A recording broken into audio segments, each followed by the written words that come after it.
Estamos de vuelta, hablamos del 19S, reconstrucción social. Doctor, ¿cuál es la manera en la que se debe atender esta serie de manifestaciones de las que hemos venido hablando? Qué manera tan interesante de abordarlo. Fíjate que en el estudio de las neurociencias, cuando tenemos una condición como esta, indican dos cosas muy importantes. La primera es que cuando compartimos un estrés y nos sentimos vulnerables, esa es una tendencia a entender que podemos disminuirnos hablando, pero lo más importante, tocando. Cuando una persona toca a otra, aunque no la quiera, Sí, sí. ahorita Alejandro, aunque tú no quieras tu cerebro, si yo te toco, empieza a liberar una hormona que se llama oxitocina. Y esta nos empieza a tranquilizar. La oxitocina le han llamado la hormona del amor porque incrementa la sensación de acoplamiento, genera muchos apegos y al mismo tiempo la oxitocina está involucrada en muchos elementos básicos de la vida. Si una especie como la nuestra está como está, es por los niveles de oxitocina tan elevados que tenemos. No es de balde que alguien se salude y se dé un apretón o se bese. La oxitocina se libera cuando abrazamos, cuando besamos, en un orgasmo, en el trabajo de parto, en el amamantamiento. Se queda esa señalización en el cerebro. En estos momentos somos tan vulnerables que si alguien me abraza, y es un abrazo sincero, puedo desde ponerme a llorar, puedo desde sentirme más tranquilo y puedo hacer cosas que seguramente no venía haciendo y que es que tranquilizarme. Es decir, acabo de dejar un peso atrás, me has quitado un peso de encima. Pero siempre y cuando el abrazo sea sincero. Y este abrazo, entre más se haga, y estos contextos de atender a las personas, de contenerlas físicamente, ayudan muchísimo al cerebro. Ese es uno. La segunda es ser consciente de lo que pasó. Muchas personas nos cuesta trabajo y no podemos decirlo. Si tú me dices, a ver, ya dime, ¿qué sentiste? Me cuesta trabajo, hay que escribirlo. Cuando el cerebro juega mucho con las manos, y es consciente de que está escribiendo y que diga, tengo miedo de perder la vida, tengo miedo de que se me caiga el techo, tengo miedo de que no me encuentren, tengo miedo de que mi pareja o mis padres o mis hijos estén abajo y no los vuelva a ver. Cuando uno hace eso, automáticamente la neuroquímica cerebral, la conexión de redes neuronales nos hace más conscientes. Si eso no pasó, nos da condicionamiento para hacer mejor las cosas y quitarnos ese proceso. Por eso, y aquí influye algo muy importante y sin abusar del tiempo. La parte más inteligente de nuestro cerebro es esta región que está arriba de los ojos, se llama corteza prefrontal. Aquí están las funciones cerebrales superiores, análisis, pensamiento, lógica, proyección de vida. Esa parte se conecta con la parte más emotiva de nuestro cerebro, que es la amígdala cerebral. Para que hagan una conexión, para que mande fibras, para que el cableado se empiece a ser eficiente y controle adecuadamente este proceso, se necesita de 21 a 28 días. Por lo tanto, entre 21 y 28 días, si todavía andamos en ese proceso, tenemos que estarnos diciendo, estamos bien, estamos tranquilos, estamos completos.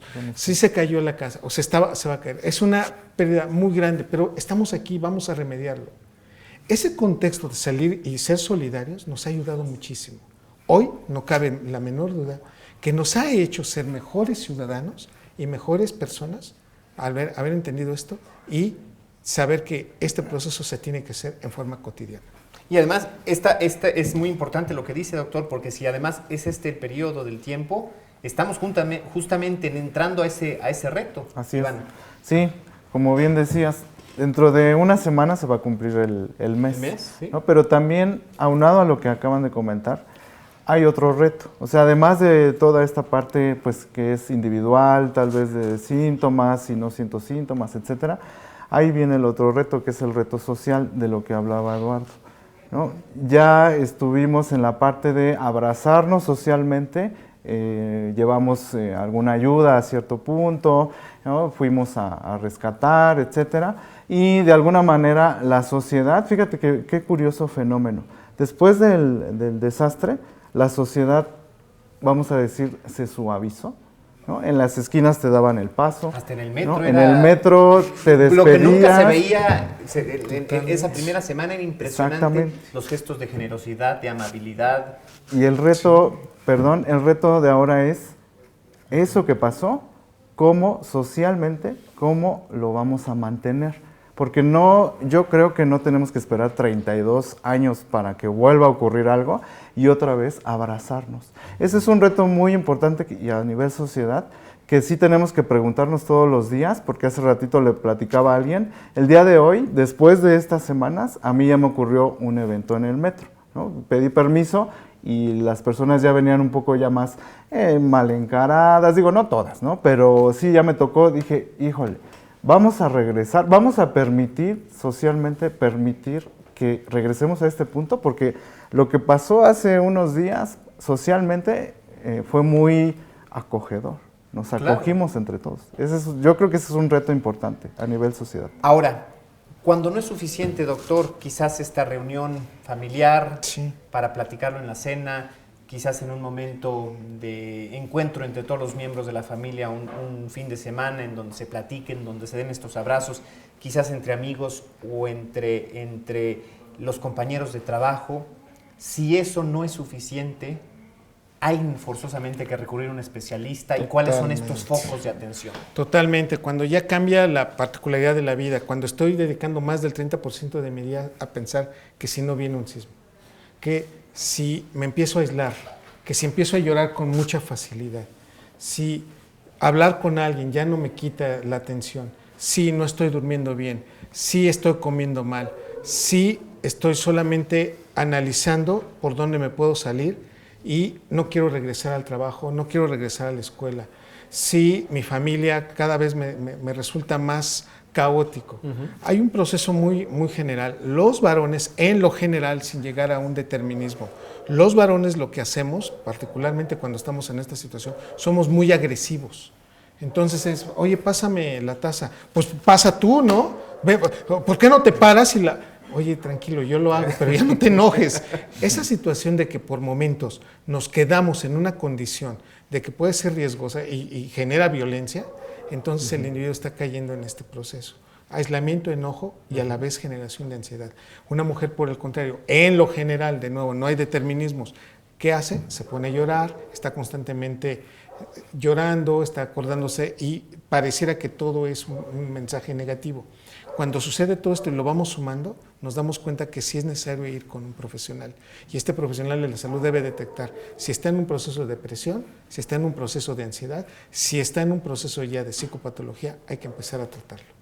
Y los servicios que se han venido ofreciendo, por ejemplo, que tiene el Consejo Ciudadano, Iván, a partir del programa, de la dirección que tú diriges, la Facultad de Psicología de la UNAM, la Facultad de Medicina de la UNAM, Locatel, Medicina a Distancia de la Secretaría de Salud de la Ciudad de México, ¿es un buen primer termómetro? Sí, mira, los servicios hay que utilizarlos. Están ahí pues, para la ayuda, para estar pues, descartando si tengo o no un problema, etc. Nosotros tenemos una manera, hay muchas formas, pero una manera muy directa e inmediatamente para poder identificar si te está pasando algo. Es nuestra línea ciudadana, el 5533-5533. La línea está 24 horas y todos los días. ¿Quién te va a contestar ahí, Alejandro? Un psicólogo especializado para poder identificar de lo que le estés platicando, poder identificar estos síntomas que hablaba ya Eduardo, y entonces poder dar una recomendación, ¿no? Para que puedan ir a visitar a un especialista, se pueden quedar con nosotros, todo es completamente gratuito y así es un primer contacto, digamos. Otra manera en cómo lo hemos venido haciendo después ya de la segunda semana, después del sismo, es acudir a diferentes puntos en donde se reúnen personas, por ejemplo, una empresa, claro, ¿no? Entonces regresaron ya a la actividad, muchos del personal se dio cuenta pues que la gente seguía nerviosa por lo que pasó, entonces nos contactaron, nosotros diseñamos un taller para disminución del estrés y estamos acudiendo a todos los puntos para que podamos brindarle una estrategia al personal y obviamente pues en la medida de lo posible pueda empezar a renovarse esta rutina que veníamos llevando. Entonces, esos servicios sí es muy importante que toda la gente lo conozca. Pues número uno, para descartar, saber cómo estoy experimentando esta irritabilidad, no puedo dormir, ¿qué puedo hacer? Pues ahí tienes a un psicólogo las 24 horas para que pueda detectar esa parte. Y ya si hay que escalar, bueno, pues ahí esa persona te puede decir, oye, pues es mejor acudir aquí, ve al médico, a lo mejor necesitas venir a acá o una psicoterapia breve, etcétera. Entonces, por ahí podemos empezar. Obviamente, redes sociales y todo eso también en el Consejo Ciudadano ahí nos pueden empezar a consultar, pero principalmente en nuestra línea ha sido donde hemos recibido ya hasta el día de hoy más de 16,000 llamadas en donde la gente nos expresa, ¿no? ¿Qué es lo que te están preguntando ahí, Alejandro? Pues obviamente la incertidumbre que dejó el terremoto, hay mucha angustia, hay mucha preocupación porque vuelva a ocurrir el fenómeno o las réplicas famosas, y en ese momento principalmente lo que se recomienda, además de otras cosas, es, bueno, sí verbalizar esto, pero también vale la pena tener un plan. Es decir, cuando tú tienes un plan de acción, entonces la incertidumbre ya puede disminuir. Es menor, ¿no? Porque efectivamente tú y cualquiera de los ciudadanos sabemos pues, que no es tan certero cuándo va a temblar. Imposible, ¿no? imposible. Pero si tienes un plan, entonces ya es diferente. Porque entonces ya sabes que si pasa esto, ya puedes hacer A, B y C. ¿no? Entonces eso disminuye la angustia, ya puedes tener mejores decisiones y entonces te preparas para. Siempre es muy importante tener un plan familiar en la empresa, etcétera, y incluir a los niños. Eso también es muy importante porque pues ellos también vivieron de alguna manera el evento en la edad que estén, pero es también muy importante que toda la familia, desde el más chiquitín hasta la persona mayor, estén incluidos en el plan para que entonces así se teja la red. Y entonces ya cada quien sepa qué rol va a tomar, ¿no? A ti te toca esto, a ti esto, nos vamos a ver aquí, acuérdate que siempre en tu cartera, en tu bolsa, tu identificación, ¿no? Son cosas que puedes preparar así muy, muy sencillo, pero que siempre en este tipo de situaciones son muy valiosas. Y que te dan de alguna u otra manera tranquilidad. Exactamente. Doctor, Sí. si estamos conscientes a nivel personal de que estamos ya atravesando por un periodo más serio, o si algún familiar, algún ser querido, algún compañero, algún amigo, hay que remitirlo ¿a dónde? ¿Al médico general? ¿Con un psicólogo? ¿Con un psiquiatra? ¿Quién es el especialista idóneo para atender un estrés postraumático o algo más grave? Si son niños, yo insisto que es un psiquiatra, que es el que va a entender la magnitud y la proyección. Si ya es un adulto, es un psicólogo y un psiquiatra en ese, digamos, contexto de que muchas veces se puede necesitar medicamentos. Bien. Y esto dependiendo del escalamiento. No todos van a necesitar medicación, pero sí la gran mayoría. Un psicólogo ayuda muchísimo, primero a dar contexto, siguiente a dar mayor certidumbre y tercero, dar un periodo en el cual nos pueda decir que ya estamos mejor. Entonces, a partir de ahí, psicólogo y psiquiatra son los necesarios, son los esenciales. Claro. Somos una generación, somos una sociedad marcada que es imposible que borremos este recuerdo de los sismos. Nos focalizamos en el 19 de septiembre, desde luego por la Ciudad de México, somos de aquí, el canal de la Ciudad de México, pero tampoco hay que olvidar el sismo del 7, el sismo del 23, que en el resto de la República, por lo menos en la parte del sureste, generó estragos similares. Somos un país marcado y esta marca quedará indeleble de alguna u otra manera, Iván. Sí, mira, la marca está. Sabemos que tenemos problemas para esta situación de los sismos, ¿no? La Ciudad de México tiene este tipo de problemas, que los geólogos lo explican muy bien, pero a nivel individual y social, esto también nos debe de servir para crecer, como individuos o como sociedad, ¿no? Sí te queda marcado, es un aprendizaje, como ya lo habíamos comentado hace ratito, pero también te ayuda mucho para entonces entender lo que podría ocurrir, cómo podrías resolver y que eso se te quede, pero no como marca negativa, sino positiva. Después de una crisis, regularmente la gente crece.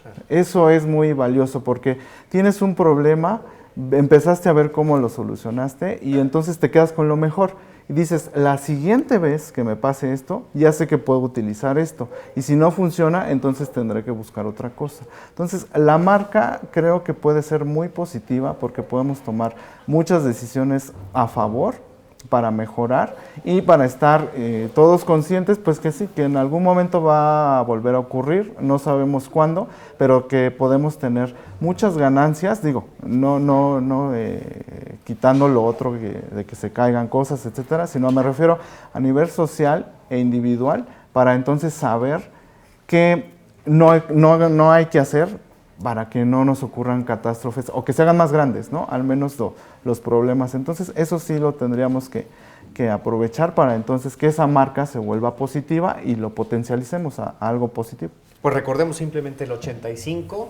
los conceptos de solidaridad y de protección civil, ni siquiera se mencionaban entonces. Exacto. Ni siquiera son por lo menos las ganancias, vamos a llamarlo así, las herencias que nos deja un evento como este. Sí. El reto, el reto que nos pudiera quedar a partir de este mes de septiembre, doctor, para los mexicanos. El concepto de habernos capacitado para entender mejor, ¿no? Como el evento como tal, como un fenómeno, ser y madurar como sociedad ante estas circunstancias. Creo que quedó muy claro que la gran mayoría de nosotros nos portamos a la altura, que necesitamos seguir aprendiendo y que tenemos que seguir todavía entendiendo y mejorando nuestra percepción y nuestro, digamos, adaptación como sociedad. Queda muy claro que los seres humanos tenemos mucha vulnerabilidad, pero en especial los mexicanos. A mí me quedó muy claro que los primeros momentos, esa aparición de la solidaridad, es un aprendizaje muy bien hecho de la década del 85 y que hoy seguramente las futuras generaciones verán el impacto positivo de las futuras generaciones para la atención en este tipo de situaciones futuras. Pues les agradecemos a los dos infinitamente que nos hayan acompañado, es un gusto. La claridad de los conceptos, la cercanía para la audiencia con nosotros, de verdad se las agradecemos infinitamente. Gracias. Y a ustedes les insistimos que pueden hacer uso de estos números telefónicos. El Consejo Ciudadano pone a su disposición la línea ciudadana, el 55 33 55 33, el número de Locatel que usted ya conoce, 56 58 11 11, medicina a distancia de la Secretaría de Salud de la Ciudad de México es el 51 32 09 09, la Facultad de Medicina de nuestra UNAM ha puesto a nuestra disposición el 56 23 22 91 y la de Psicología, también de la máxima casa de estudios, el 51 61 60 40. Recuerde, vale la pena hablar de esto en familia, hablar de esto entre nuestros pares y pues tratemos de superarlo de la mejor manera posible. Gracias por habernos acompañado este jueves. Lo invitamos el próximo con un tema nuevo, con un tema distinto, con un tema diferente. Excelente noche.